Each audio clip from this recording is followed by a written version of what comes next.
I'm Anjanette Levy, and welcome to my channel. Please do me a favor and subscribe and hit that thumbs up like button. I'm going to talk to you about something that's been on the national news all week long, and it's news out of my hometown. It has to do with not a brawl.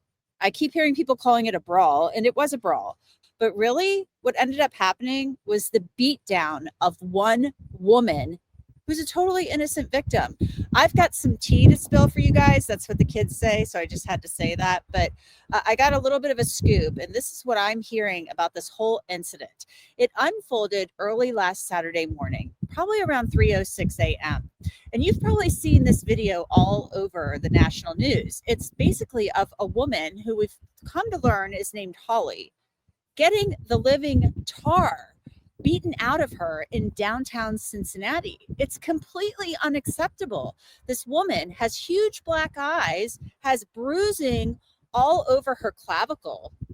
It is absolutely, without a doubt, unbelievable. And so this has been very controversial in Cincinnati all week because you have the police chief, Terry Fiji, who I know and interviewed back when I worked in local news in Cincinnati. It's been some time since I've spoken to her, saying, that there's more to this story. You need to see the video footage and things of that nature. You have the mayor, Aftab Pureval, who I also have interviewed many times in years past, going on vacation out of the country. I'm told he knew that this happened, and on Sunday morning, he boarded a plane to go out of town on vacation. Probably not the best decision. I'm telling you that right now, that it shows a complete lack of leadership. And if I were him, I'd be embarrassed by that. The people of the city of Cincinnati deserve much better. But let's back up a little bit. This is what I'm hearing about what actually happened back on Saturday morning. This is what I'm hearing. And so I think it's eventually going to come out. There were two groups of people in a club downtown called Club Love. People are going to try to make this a racial thing.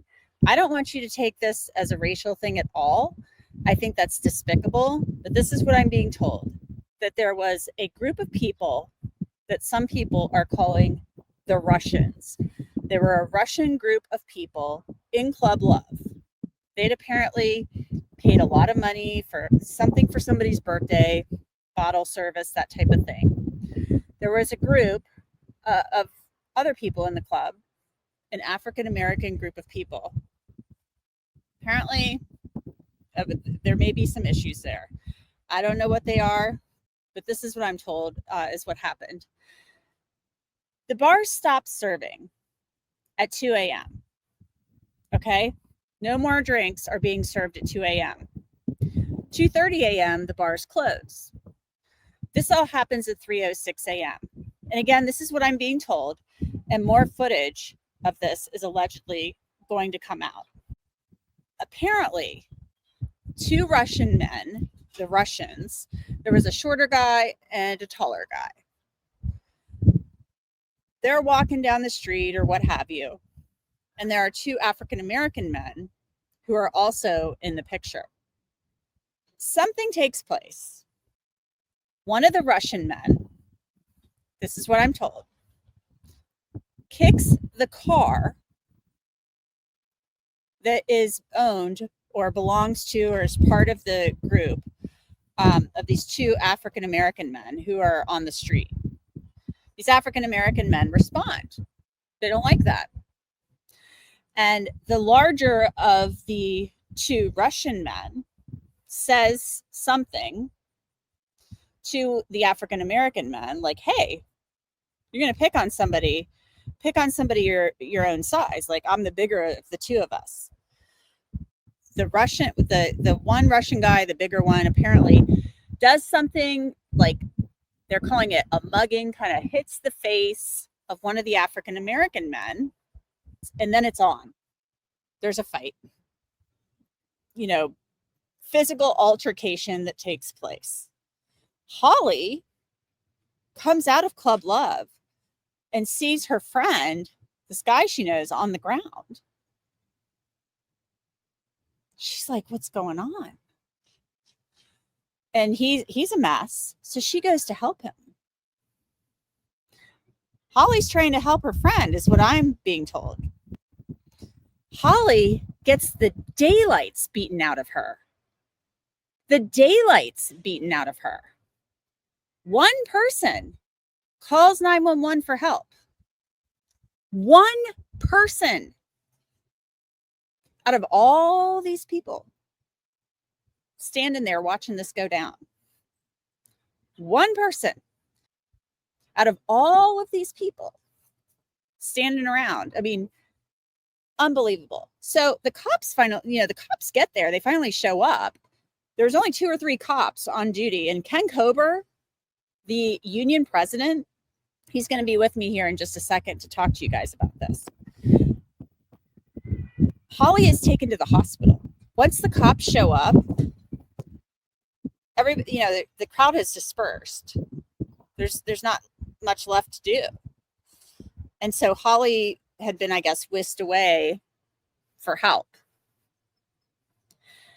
Bernie Moreno, one of Ohio's U.S. senators, posted photos of Holly on X.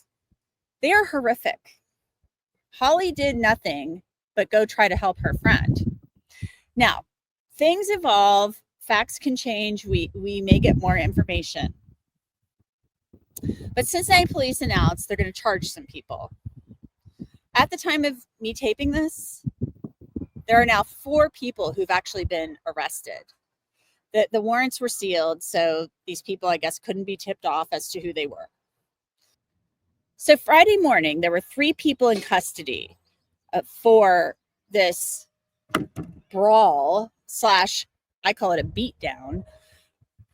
A 4th person, Dominique Kittle, a 37-year-old man, was taken into custody at 6:20 p.m. on Friday evening, and he is charged with felonious assault and aggravated riot. Felonious assault, very serious charge, prison time. So that's a big deal.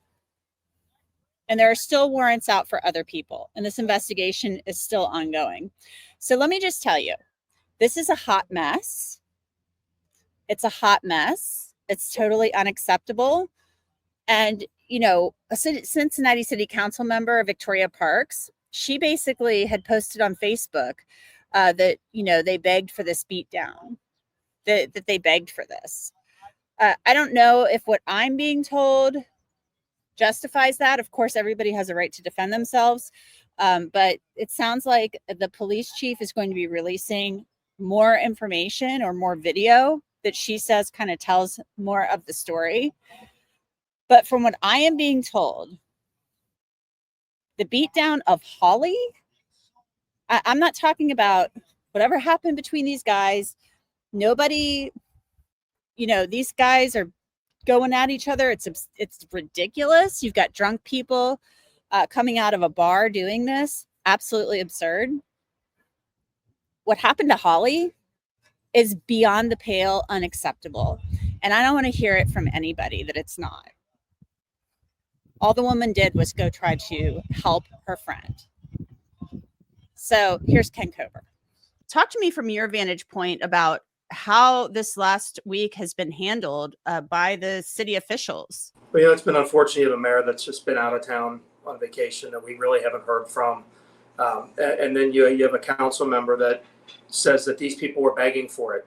And then we had the vice mayor puts out a media release yesterday basically saying that the victims are to blame for this.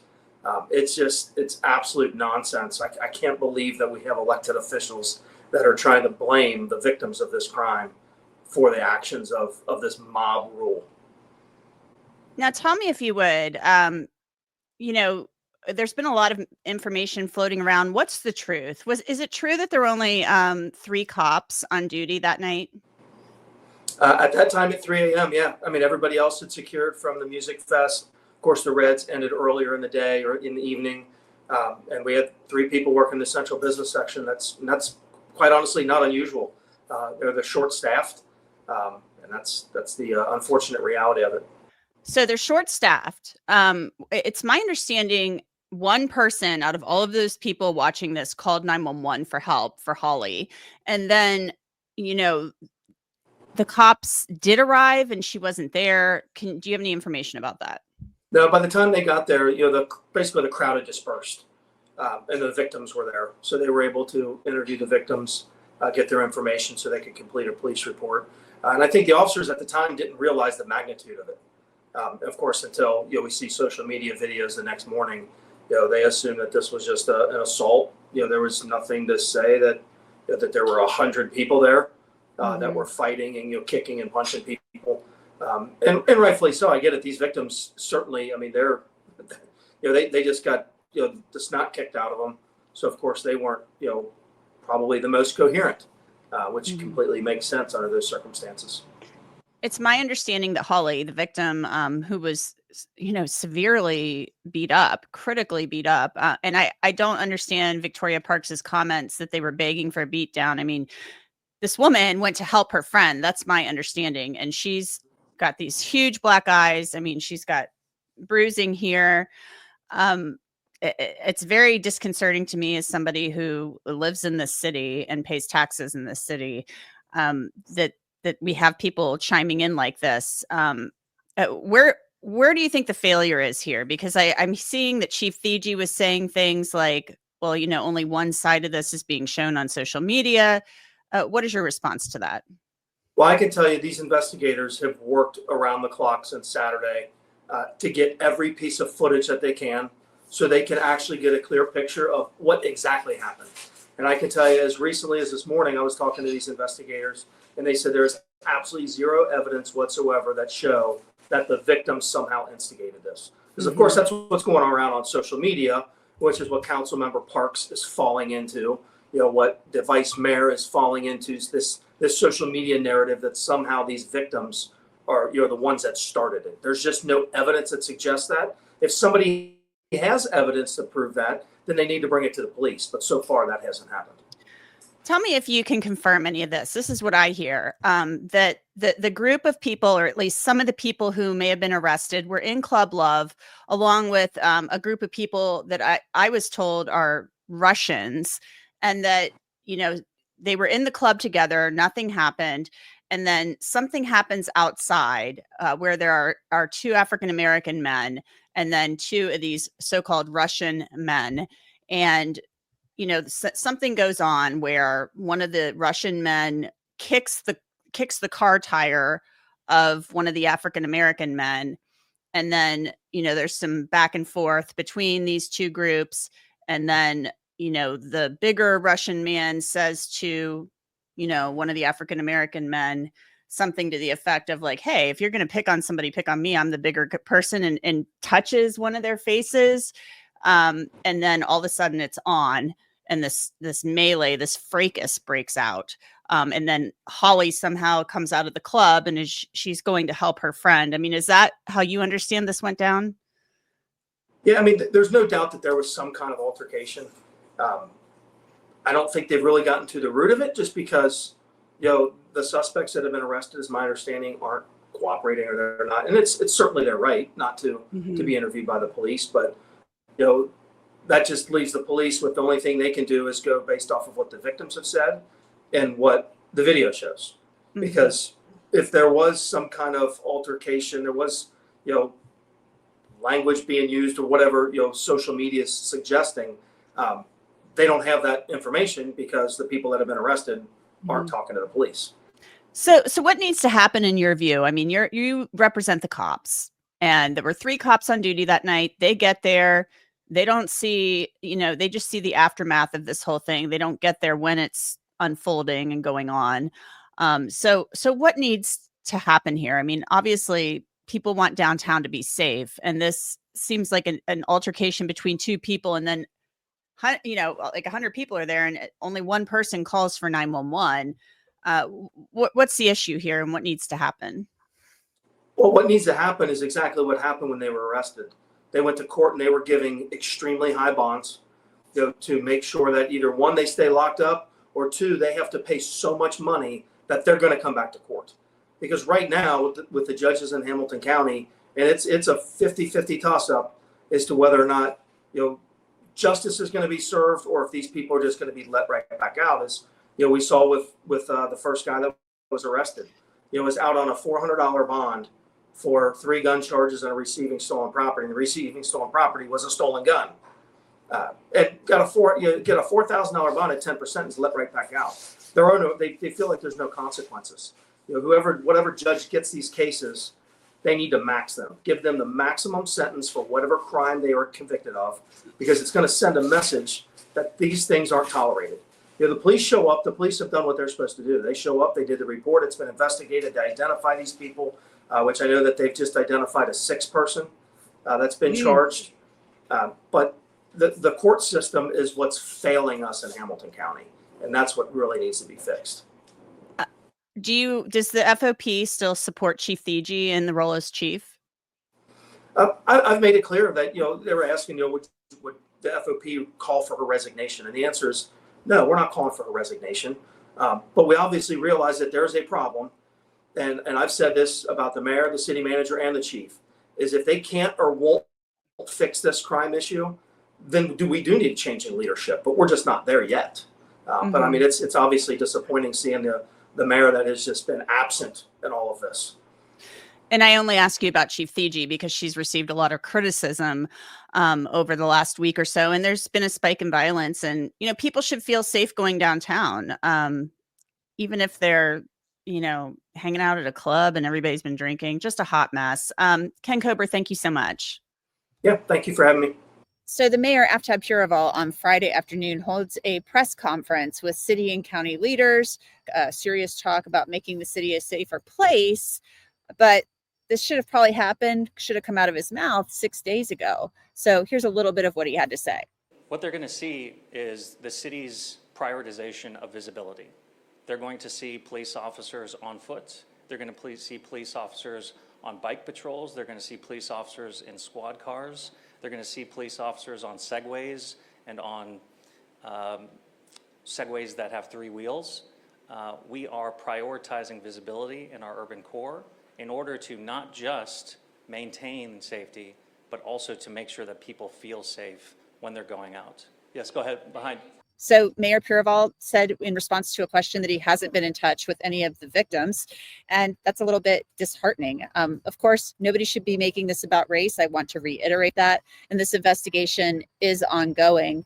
I do want to say, though, that being mayor is about leadership and leading the city and making tough decisions, and it's not just about cutting ribbons and showing up at PR events. So I'm going to continue to follow this story and see what comes of it. Thanks for watching. Let me know what you think of this video. Give me a thumbs up and subscribe.